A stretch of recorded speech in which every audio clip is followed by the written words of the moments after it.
Okay, lovely. I'm gonna kick us off then. Good morning, everyone. I'm really delighted to welcome you to today's webinar event, which is the Systems Mapping Barriers Facing People Experiencing Multiple Disadvantage. My name is Sarah and I'm the Innovation and Evaluation Lead at Fulfilling Lives, Lambeth, Southwark and Lewisham. And I'm joined today by Katie, Marjorie and Abigail, who we'll hear from shortly. So thank you so much for joining us today. I'm going to give a short introduction before handing over to our research and learning partners at MPC. This event will focus on using systems mapping as a tool to understand the barriers that people experiencing multiple disadvantage encounter when trying to access support. A little bit of housekeeping. We're reaching you via a Zoom webinar. This means that your cameras and microphones are automatically turned off, but please do use the chat function to interact with us and with other participants in the room. We know that others will have a wealth of knowledge and experience to share, and today is about hearing from everyone, not just those presenting. We'd love everyone to add their name and location into the chat box to say hello. So please do if you haven't already, and make sure that you select to panelists and attendees so that we can all see what each other are saying. You can submit questions to the presenters and the panel via the Q&A icon, which should be at the bottom of your screen. This is encouraged. Please do ask questions and we'll be we're recording the session and the recording will be available afterwards to ensure that anyone who couldn't make the event this morning can still access what is being shared. If you're a Twitterer, please do tweet along. The Twitter handles of our panel and the hashtags we're using are on the screen and will pop, well, they're not on the screen yet, but they will be later and they'll pop up in the chat now. So if links to some of our reports throughout the presentation and throughout the webinar and in the chat, but please do share links to your organisations or any resources that you think others might benefit from. This is a learning space for all of us. I'm just going to give a short introduction to who Fulfilling Lives are. Fulfilling Lives Lambeth, Southwark and Lewisham is funded by the National Lottery Community Fund and it's part of the National Fulfilling Lives programme focusing on multiple disadvantage. 12 area partnerships across England are funded to test new ways of ensuring individuals receive joined up and person-led services which work for them. And we're privileged to be one of these funded programmes. Our aim is to change the lives of people experiencing multiple disadvantage for the better now and in the future, give equal value to the voices of both decision makers and the people that we support so that opinions are heard and respected equally, and to make an impact on the way individuals are supported by influencing policy and practice locally and nationally. So what we do if you could go over to the next slide, Katie. Thank you. At Fulfilling Lives, we have three main areas of work to help us achieve our aims. Service delivery. So the programme has delivered an outreach service providing person-led holistic support to people experiencing multiple disadvantage in the three boroughs. Co-production, we focus on co-production and working to give equal voice to people experiencing multiple disadvantage. And system change, we provide learning and evidence that will be used to influence on a local and the national level, creating sustainable, long-term systemic change for people facing multiple disadvantages. We acknowledge that the system doesn't work for everyone, particularly people who experience greater levels of disadvantage. And in order to improve the lives of people experiencing multiple disadvantage, we believe that the system needs to change, which requires a shift in thinking, moving away from the focus on an individual as a problem to the focus on the system, which is really what today's event is all about. If you're interested in finding more about our system change priorities, then check out our website. Today's session will be led by our research and learning partners from MPC. The Research and Learning Partnership involves Fulfilling Lives, MPC, Groundswell and CRASER, the Centre for Regional Economic and Social Research at Sheffield Hallam University. And the partnership was commissioned by Fulfilling Lives, Lambeth, Southwark, Lewisham in 2020, with the aims of understanding local systems, the barriers and challenges that people experiencing multiple disadvantage experience when accessing services, and identify key issues in the systems where interventions could make a significant difference. And that's, yeah, really what the focus of today's webinar. So without further ado, I'll hand over to, is it Katie speaking first? Yes, thanks, Sarah. Morning, everyone. I'm Katie Boswell, Associate Director at MPC and project sponsor for this work. And thanks so much, everyone, for coming along today. It's great to see so many of you interested in this topic. And I know that quite a few of you in the audience were also involved in the system mapping process. So thank you again for being part of it. For those of you who don't know us, NPC is the think tank and consultancy for the social sector. We help charities and other social sector organisations to maximise social impact in the lives of the people they work with. We're delighted to have been part of the Research and Learning Partnership for Fulfilling Lives, Lambeth, Southwark and Lewisham, along with our fellow research partners, as Sarah mentioned, Groundswell, who brought their expertise in peer research, and CRASER at Sheffield Hallam University, who brought their expertise in social research about people and places. And a little bit of a plan for today's session, which I'll just, skip ahead to that. We are going to be talking today about the systems map that we developed as part of this work, which we will explain more about shortly. Alongside me and Sarah, you'll also be hearing from my MPC colleagues, Marjorie and Abby. We're going to start by explaining why we mapped the system, how we went about mapping it, and show you the system's map. We'll then go over our key findings from the process and give you a chance to reflect on what you've heard, ask us questions, share your own thoughts or insights from your own work. So the first question is, why did we map the system? Why do any of this stuff in the first place? And it's helpful to first think about what we mean by the system before looking at why mapping the system is potentially helpful.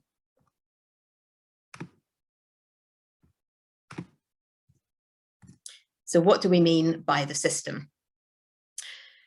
As you can see from this quote, definitions of the word system can often seem theoretical, with lots of long words used: interaction, interdependence. But the concept itself is not inherently complex. A system is essentially a set of interconnected things that produce their own patterns of behaviour over time. All of us are part of many systems, such as a family, an organisation, a city. As this quote shows, systems are about relationships. So the way that different parts of the system interact influences how the system behaves. We often talk about systems when we're thinking about entrenched social issues, such as homelessness. The causes of these social issues are often multiple, complex, and embedded in dynamic networks of cause and effect. For example, the fact that sadly many of us in this country don't have a place to call home is influenced by lots of things, including policies, social attitudes, and economic factors, as well as the particular barriers that people experience in their lives. These cause and effect networks are what make up the system that impacts on a particular issue. The system that we were looking to understand in this process is the system of support options available to people experiencing multiple disadvantage in Lambeth, Southwark and Lewisham. And I know that many of you in the audience are a part of this system. We've also got people who are joining us from all across the country, and you might be able to apply some of this stuff to thinking about the systems that you work in. So really interested to hear others' thoughts and questions later on in the session. So now we've covered what we mean by the system. Why is mapping it helpful? Well, first of all, given the complexity of systems, addressing individual causes or adopting a single issue approach makes it difficult to achieve sustained change. For example, if you increase the supply of housing but don't address the factors that are causing poverty, then people may still not be able to afford a home to live in. Systems thinking is a way of thinking about the world that helps us to understand how these things interact.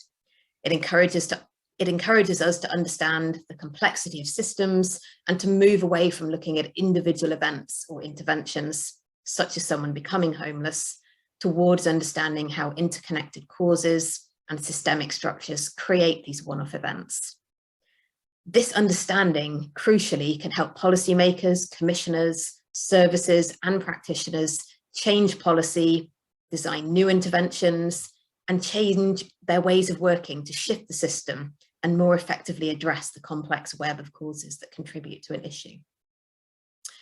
So systems mapping is a tool that helps stakeholders to better see and understand their system and its behaviours. Systems mapping itself involves describing or drawing what we think the system looks like.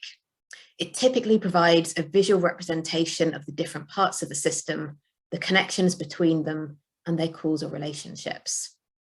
This can then be used to identify drivers of issues, unexpected connections, perhaps reinforcing patterns, and maybe even neglected parts of the system. It focuses attention on how the system behaves, the relationships, the structures, the power dynamics, and the mindsets that together drive the way that different parts of the system act. So the systems map that we created focuses on barriers experienced by people interacting with the system in Lambeth, Southwark, and Lewisham. And what we were particularly keen to do is to highlight problems that exist within the system. So we're very much not talking about problems created by individuals in the system. This is not about a blame game. It's not about focusing on individuals. It's looking at how some of these wider systemic structures influence all of us that are part of the system. The factors that we show in our system map represent the perspective or experience of people in the system who took part in our research. And of course, this might not be representative of everyone's experience, and some nuance will inevitably be lost in the process of mapping a complex system. So if that's why system mapping is helpful, how did we go about doing it? One of the most important things with systems mapping is thinking about whose perspective is important for understanding the system. There is no right or wrong answer about what the system looks like. It will look slightly different to everyone. So the best way of getting a more holistic view of the system is through working with a range of people. And what we were able to do was, through speaking with lots of different people in different settings, we were able to develop a shared understanding of the main parts of the system and how they interact. So we started off with interviews with experts by experience and other stakeholders to understand the barriers from their perspectives. So this meant speaking individually with people with lived experience and learned experience of the system in Lambeth, Southwark, and Lewisham.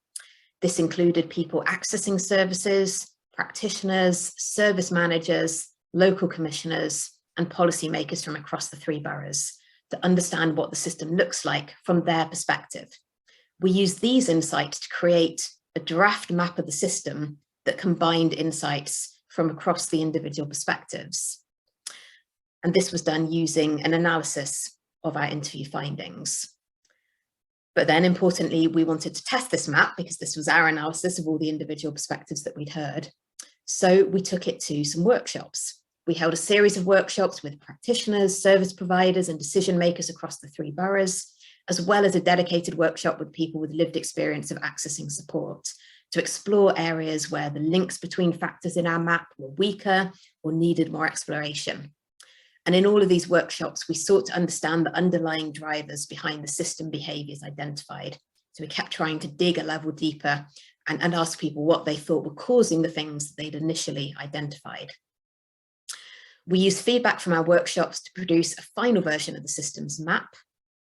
And then after refining the map, we wanted to hone in on the key issues in the system that were especially influential. Because at this stage, we had a big map, lots of different factors in. It could look pretty overwhelming to look at. And really what we wanted to do along with stakeholders is work out what were the factors that we really ought to focus on if we want to change the system. So to do this, we looked at the number of connections that each factor had on the map. More connections to other factors suggested that a factor was a key issue. And we then sense checked this again. So we tested the key issues in workshops with different stakeholders working in the system and experts by experience to test these key issues that we'd identified and see if these resonated with people. because sometimes the system that actually is the really important one isn't necessarily the one with the most links in and out. That's a really good way to start off identifying the key issues, but it's really important to then go back and test, does this actually make sense as the key issue that we ought to look at? And we use the feedback from these workshops to identify a final list of 6 key issues in the system. We'll go into these in more detail later today. But first of all, I'm going to hand over to my colleague, Abby, who's going to take us through having a sneak preview of the systems map itself. Great, thanks, Katie.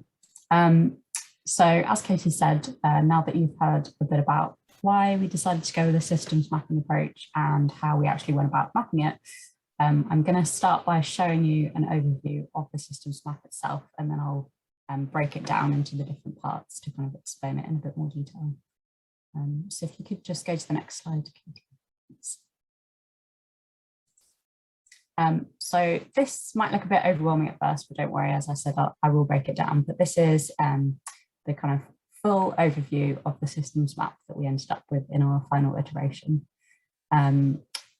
Hopefully one of my colleagues will also share a link in the chat. So if you do want to have a look at the map as I talk through, please do go ahead as well. So this is a map of the barriers that we identified in the system, and it's grouped by 9 different themes, which are represented by the 9 different coloured circles on the map. And I'll go through what each of those themes mean in a moment. But just to point out some of the other key features of the map. So each of the circles here represents one of the key factors that we identified in the system. And then you'll also see that there's lots of kind of crossing lines between all these different circles. Once we kind of zoom in a bit more, you'll be able to see that these are all arrows. So the arrows show the links between the different factors, and the direction of the arrow shows the direction of influence in the relationship between the factors. So it shows how one factor in the system might influence another. Thanks, Katie. Could we go to the next slide? So this is an overview of the 9 different themes, as I mentioned, that are represented by the 9 different colours in the systems map. So I'm just going to go through these and briefly break them down to explain what they mean. But as I said, if you do want to go through the systems map on your own after the webinar, there'll be a bit more detail on each of these themes there that you can read about afterwards. So firstly, accessing support. So we identified a main theme around barriers that people face when trying to access support in the first place. So some of the key issues that we identified in this area included things like eligibility for services, as well as the availability of information and siloage between services. And we also picked up a theme around the availability of specialised services for people with particular needs as well. Secondly, we identified a theme around barriers to engaging with support. So that included things like having rigid preset outcomes for service users, workers having high caseloads, and there being limited support for people working in service delivery. Thirdly, we looked at barriers around transitions between and from services. So that mainly centred on things like limited support or preparation for people going through transition periods, and the effects that that had on people. Fourthly, we looked at barriers resulting from government and policy priorities. So that included things like issues around siloed short-term policy making, and the way that that could trickle down through the system and impact on other areas. Fifthly, we looked at barriers resulting from commissioning priorities. So that included issues like limited commissioning remits and the need for people to work within tight resource constraints. Number 6, so we looked at barriers resulting from the way that services are set up.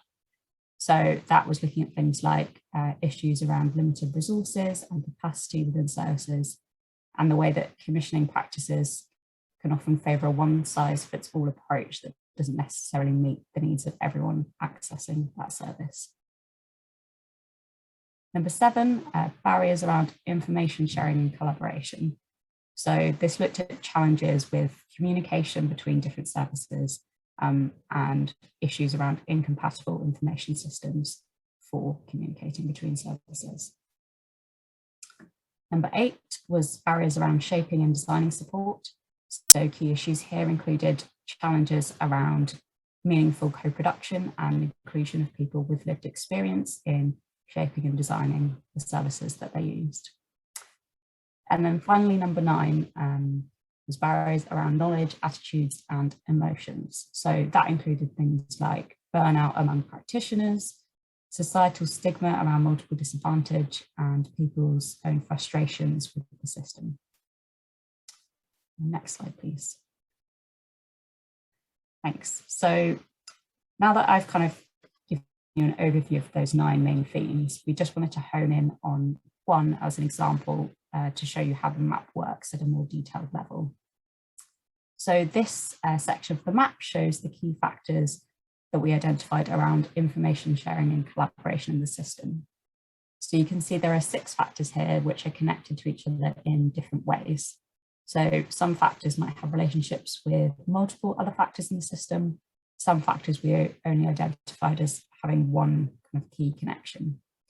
And as I mentioned before, the arrows here reflect the nature of the relationship. So for example, you can see that collaboration limited by competition for funding can influence the extent to which collaboration is dependent on individual leadership, which in turn can influence the fact that there is a lack of information sharing and collaboration within the system more widely. Next slide, please. So as I mentioned, you can go and explore the map yourself. The full map is interactive. It's hosted on a site called Kumu. I'm actually now just going to share my screen and show you some of the key features of using the map. There is some explanation on how to navigate the map within the map itself, but just to talk you through a couple of the key features. So the map starts with a presentation, which gives an overview of a lot of the information that we've discussed in the webinar today, but in a bit more detail. So do feel free to go back and read through the presentation after the webinar. But eventually you'll get to a page that looks like this, which allows you to explore the map in its entirety. So there's some tips for navigation on the left, which you can minimize by clicking on these 3 dots and bring them back again if you need a refresher. Probably the first thing to note is that you can click and drag so that you can reposition the map on your screen, and then use the plus and minus icons in the top right-hand corner to zoom in and out if there's a particular area that you want to look at in more detail. You can also filter your view. So if you're interested in kind of looking at one particular set of factors, you can filter the map so that it only shows you factors in that area. So for example, if I now click on accessing support, the map will just show those factors. And you can zoom in using these arrows. You can also click this zoom fit button, which will automatically make that selected area fit to your screen. If you hover over an individual factor, it will also highlight the arrows and connections it has to other factors, which is kind of a good way of having a quick look at the relationships that we've identified for one particular factor.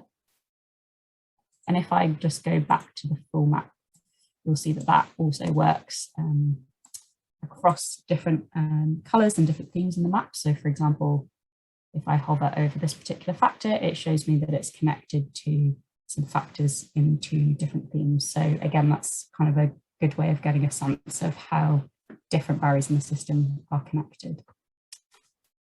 And the final thing that I just wanted to note was that if you click on any of these individual factors and then you click on the 3 dots on the left, you'll see this information pane pop up, which basically gives you some more narrative detail on that particular factor.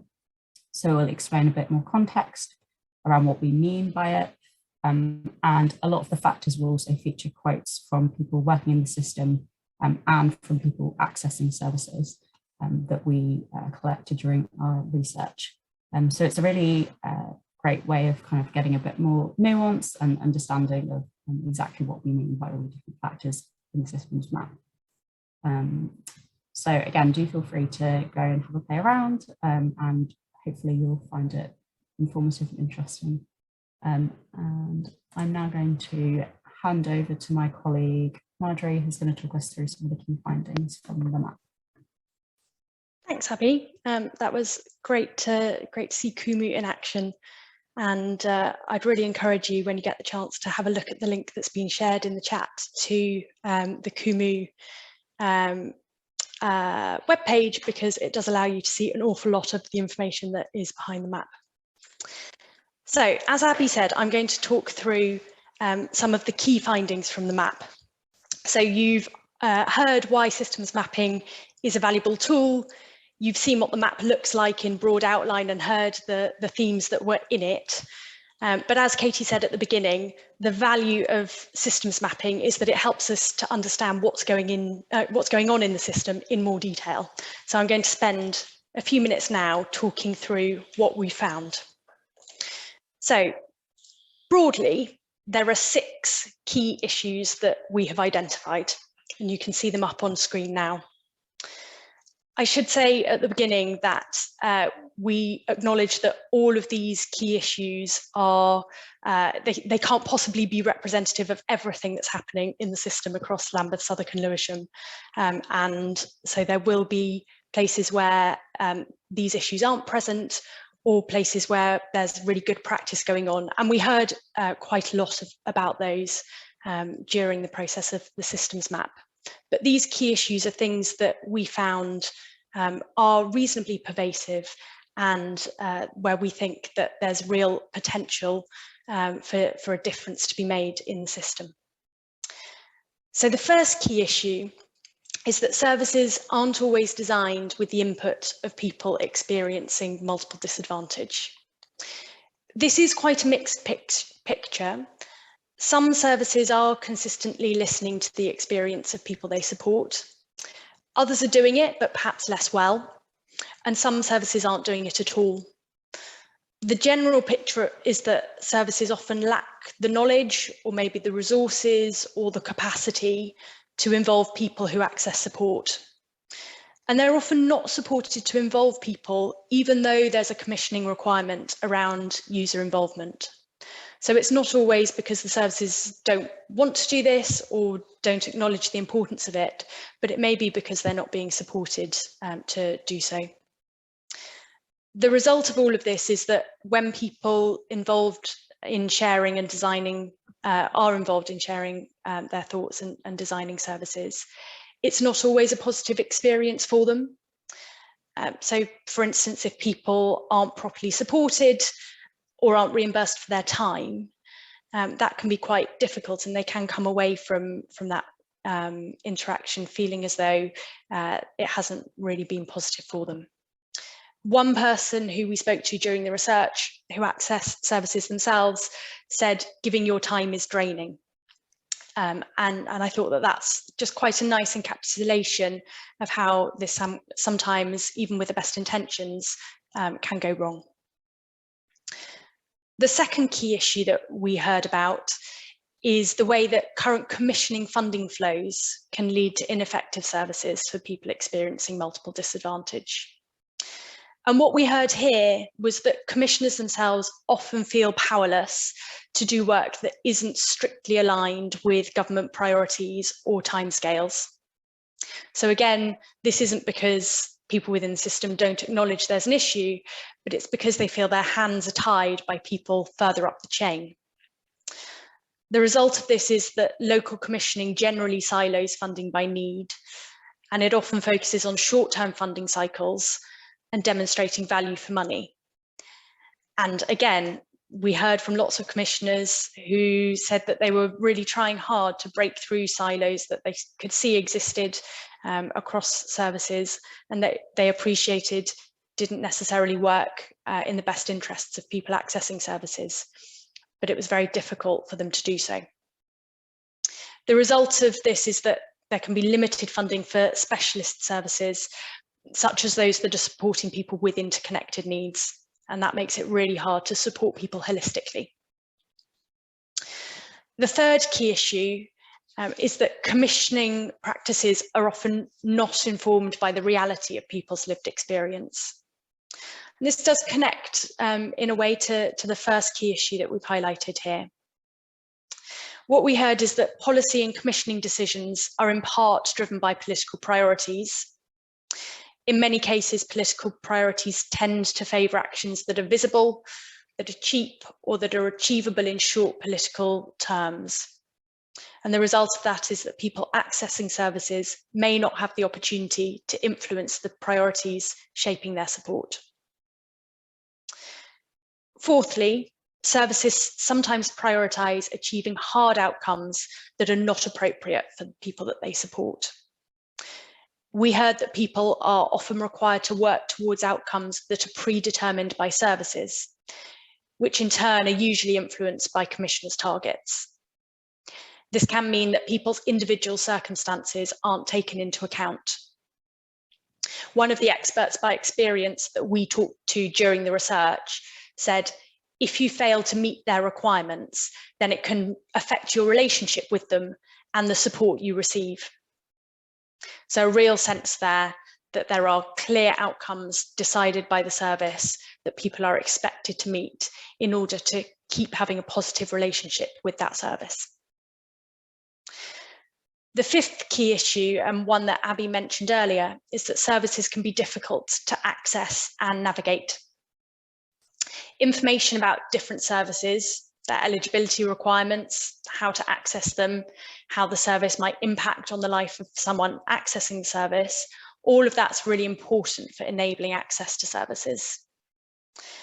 But we heard that such information isn't always readily available, and it may not be accessible to people who need the information. If people don't have access to the information, they may not be able to access services that meet their needs. And the last key issue that we identified is that service providers and practitioners are not always well equipped to support people accessing services. That's because teams are stretched thin, they're often expected to support large numbers of people, and service providers and practitioners may not have the space for reflection and training that they need, partly because they're so overstretched. One practitioner told us in the workshops that we ran, you're always swept up in the latest crisis when you're working on the front line. Your day happens to you.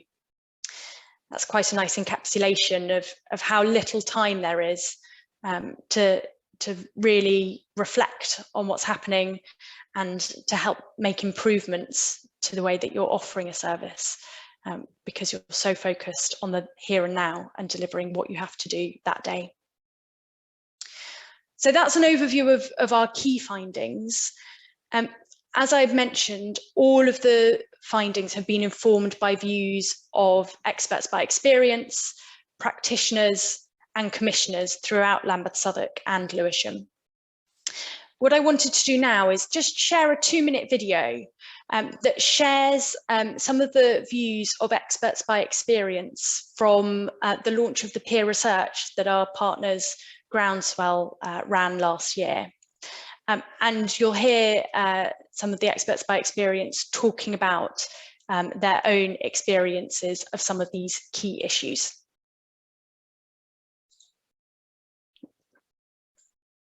The next question is from an anonymous attendee. What is the one thing you would change about services if you could? What kind of services? What services? So anything to do with multiple disadvantage, so criminal justice things, mental health, substance use, and homelessness. So one thing, you had a magic wand. I don't know how, but in a way to make it easier for people to access certain things, because some people don't know how to seek help. So maybe make a way of making it easier for people to be able to seek help, or what direction for them to go in. That's what I think. With me, with services, I would like to see a lot of flexibility in services to work with that specific individual, and giving that person the right to choose instead of walking into a service and they give you a key worker and say that's the person you're stuck with, they might not understand you. You might have someone in the service that could work better or have experience with where you're coming from multiple backgrounds. And off the back of that question, Di and Winston, actually for everybody, somebody has asked what could commissioners do differently? So people who commission and pay for services, that's what we mean. What do you think they could do differently? Co-produce, talk to people with lived experience of that issue, find out what works for them, find out what doesn't work. You know, design services with people who use the service in mind, because they're the ones that are going to be using it, and they can tell you about the barriers, they can tell you what will work and what won't work. So just a flavour there of what we heard in some of the workshops that we ran. So we've heard what the key issues are, but what about the opportunities for change? And really this is the point of all of the work that we've done, is to help identify places where change can happen in the system and have a really positive impact on the support that people receive and the ultimate outcomes for people who are accessing services. So we've got 4 opportunities for change here, and these aren't the only ones, but they are the ones that we think came out most strongly from the research. The first will be of no surprise given what we've said in the key issues, is around involving people with experience of multiple disadvantage in commissioning of services and in designing service delivery. We know that across Lambeth, Southwark and Lewisham, there are pockets of great practice here already. It's great to see some people from service user forums on this webinar. And when it happens well, we know that it makes a huge difference to the experience that people have in services. But there's more that can be done there. We know there are pockets of great practice, but it isn't commonplace across every service in all 3 boroughs, and outside of Lambeth, Southwark and Lewisham, there is more that can be done as well. Secondly, effective services for people experiencing multiple disadvantage require policy priorities and funding to support the whole person and not specific issues. This requires person-led approaches and services working flexibly in multidisciplinary teams. The third opportunity for change is around soft outcomes. So soft outcomes can make a bigger difference to people's lives than hard outcomes, and hard outcomes are those that are often most easily measurable. So we're encouraging commissioners to commission on this basis and services to value these outcomes. One of the things that's really important about soft outcomes is that they recognise that journeys to recovery aren't linear. And it isn't necessarily, for instance, about someone getting a job and maintaining employment, but that there can be other things that aren't quite so easily measurable that are much more important to that person's overall well-being. Fourthly, service providers and practitioners also need to be supported, including support to take trauma, gender or culture-informed approaches and support to work in a person-centred or person-led way. As I mentioned before, this requires time, it requires investment and resource to enable teams to have enough capacity to do this work and to think in this way. So these 4 opportunities for change are ones that we have built on in the Research and Learning Partnership with further research. We recently launched 2 papers around hard and soft outcomes, which one of my colleagues will link to in the chat, that explains the importance of using soft outcomes and person-led and person-centred outcomes in services and commissioning in that way. We have one guide that's specifically designed for service providers and another that is aimed at practitioners. And we've also released some guides about the importance of trauma, gender and culture informed approaches as well. So that sort of summarises what we found through the systems mapping process, the key findings, and where we think there are real opportunities for change. What I'd like to do now is to open up the conversation a bit. You've heard a lot of us speaking and sharing our thoughts and all about the work that we've done, but we'd love to hear your views. So there are two questions that I'd love to put to you all in the audience. One is around what resonates from what we found. Is there anything that you really agree with, or you think, yes, that really captures something that I see on a day-to-day basis? And the other is around what's surprising to you. Are there things that maybe you disagree with or you haven't thought about, which are a bit of a surprise that have come out through this research? So in the chat, I hope someone will share the Mentimeter link. Yes, there we go, perfect. And I'm going to stop sharing my screen now and invite you to click the link in the chat, which will take you through to Mentimeter, which will enable you to almost vote with what you think resonates from our key findings as a first question. So please do pop in your thoughts there, and I'll just give you a few minutes to have a think about that and to answer that question.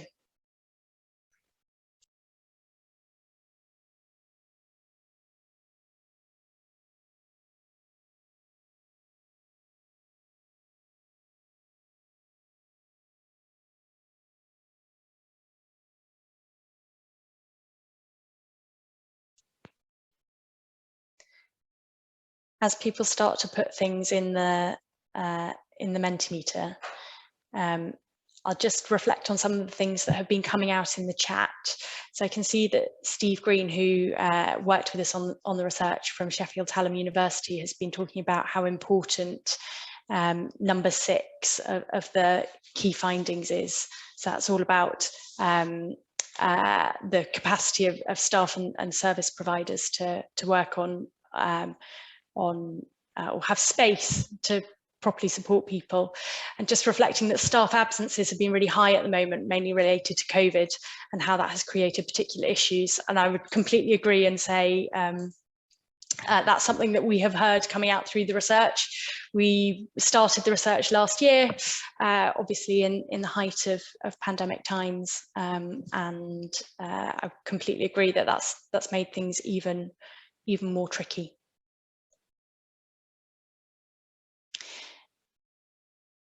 So you'll see now we've got some responses coming up on screen, which is great. We've got quite a few people saying short-term nature of funding, the importance of co-production, and services or practitioners not always being well equipped to co-produce. It feels like that's a real theme that has resonated with people. I like this one in green on the left-hand side here. The issues are not new. That's a very good point, and something that we heard coming out through the research, that a lot of the issues were things that people had been grappling with for a while. And it was helpful. I think people found the mapping process really helpful to crystallize the connections between different issues, but the issues themselves were often ones that people had acknowledged for a while. So the importance of co-production and underinvestment in co-production in some areas isn't something that will be new to most people on this webinar, I suspect, but the way that interlinks with commissioning priorities and links to broader themes about how priorities are set by related to political timeframes and so on. I think those linkages have been really useful to draw out.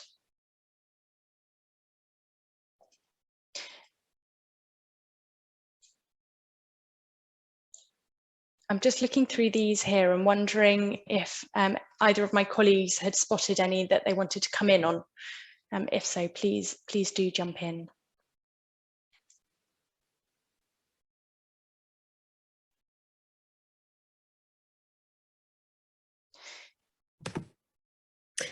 Hi, Marjorie, I can jump in if you like. I think it's really interesting to see that there's so many people talking about You know, these are big systemic issues. You know, you start looking at homelessness and it throws up so many other things such as poverty that can feel really, really difficult to tackle, particularly when you feel like you're working in one part of the system. And I guess I just wanted to reflect that that's quite a common experience in systems mapping. One of the things that we didn't talk about when we talked about the methodology is the importance of setting a boundary, which is a really important concept in systems mapping. So when you're starting out, you need to work out where is your boundary, else you soon start to feel like everything in the world is connected and everything starts coming into your system map. And that's not to say that you can't look at the boundary later and say, actually, maybe we need to change this boundary and expand it and bring some other things into our consideration. But it can just be really helpful to prevent the systems mapping process from becoming overwhelming. And what we often find is then you identify a load of other sets of issues that are sort of around the edge of your system. And then what you can do is think about, well, who's working on those issues? And is there anything that I need to do to try to coordinate or collaborate with them? So you might end up having some conversations with people that are outside your particular area of expertise, but go and talk to some others and think about how could we actually work together better to make sure that this issue is better addressed before people come to our part of the system. So I think that could be one of the real benefits of systems mapping. It's definitely also one of the things that's really difficult about it in terms of where do you set that boundary and how do you keep it broad enough to be useful, but also narrow enough to be useful and not overwhelming. Yeah, I completely agree, Katie. And I think one thing that's related to that came out through the process is the judgments that we had to make as researchers about where things fell, both in terms of whether it's in the scope of the system, but also about how something that someone had said fits within a particular theme or how much weight to place on specific insight that we had heard. You know, we might have heard something really powerful from one person, but where there might be disagreement, or we might test it in a later workshop and find that other people don't agree, there were judgments that we had to make there that weren't necessarily clear cut. And I think that sometimes made things a bit tricky, and we had to really think hard about where to fall on some of those things. I can see that there's a question that's come in the Q&A that I think it would be nice to address, from Nick Garrett, who's asked, is it possible to access the metadata on Kumu, which is the system that we've done the map on, for factors, i.e. to find out which factor generates the most issues? And the answer to that is yes, you can. You can look at how many connections there are between different factors. You can even download it as an Excel so that you can then dig into it in more detail later. It's something that I'm not sure is readily available in the version that's online. So the presentation that's available at the moment, you can sort of see the visual representation and you could see where there are factors that are more closely linked. But behind that, it is possible to get a view of where things are interlinked. And if that's something that would be useful, we can see whether that's possible to share, and we can look at sharing options for that. Fab. So I won't go through all of the things that have resonated on that are coming up on screen now, although hopefully you've had a chance to have a look at some of those. It would be useful though just to flick onto the next question on Mentimeter for those that are able to click on the link and type in answers. Just to ask, what do you think surprising? It feels like there's a lot that's resonated and people have found useful from the map, or that have strengthened things that you already thought. But are there areas where maybe you disagree, or you're surprised that something has come out as strongly as it has?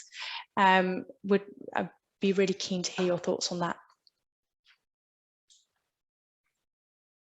So again, I'll just give a couple of minutes for people to type into Mentimeter.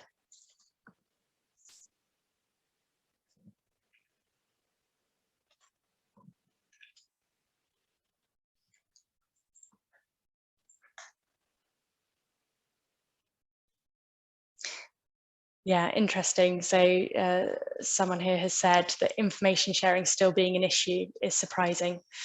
And this is one of the areas where we have seen a bit of a mixed picture. So it's fair to say that there were some people who felt that actually a lot of the issues around information sharing had really improved, particularly with multi-agency meetings that have been really productive. But then again, we did hear from some experts by experience who said, well, I didn't know there was going to be a meeting about me, or I had to explain what had happened to me to a new practitioner when I met them, and again, talking about how that was re-traumatizing. So pockets of good practice there, but not something that that we heard was pervasive.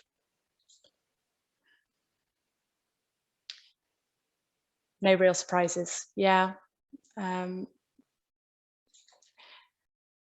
glad to hear that there aren't huge surprises, because I hope that means that we've done a decent job of capturing all of the insights that from across the system, and that we haven't missed out anything big.